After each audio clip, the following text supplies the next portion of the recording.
uns pulão.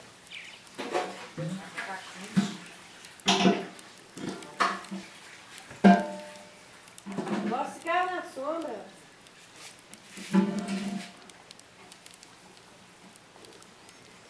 Você foi você.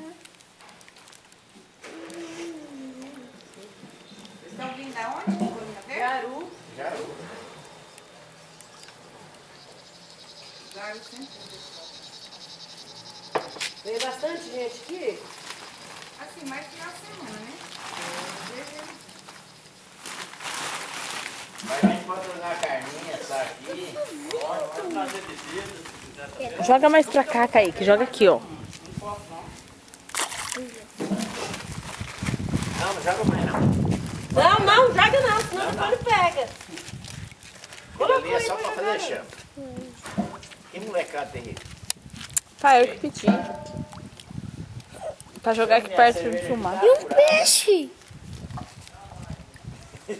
Aí você traz dois salgadinhos dos meninos.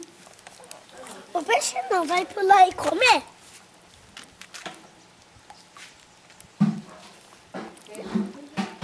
Aí começou os verdes.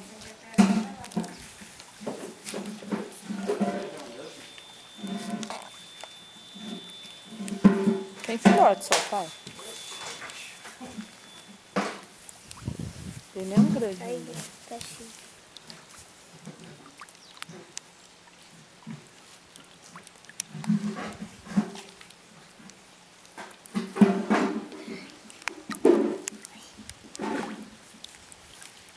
Olha lá, olha. Cai aí, Olha lá, olha, Vani, cai, olha. Deus. Aonde, pai? Lá do outro lado.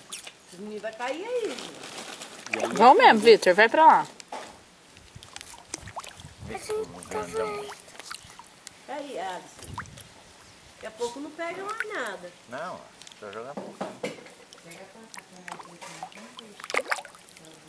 Cascudo veio aqui.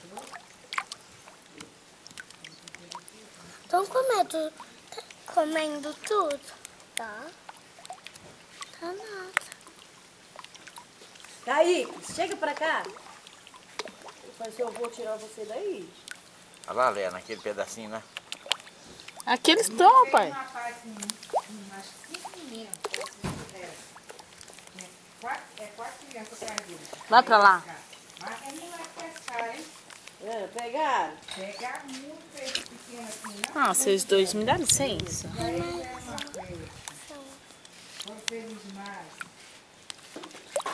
É um rapaz que mexe com energia. Os peixes não vai comer? 1, 2, 3, 4, 5, 6, 7, 8, 9, 10. Eles só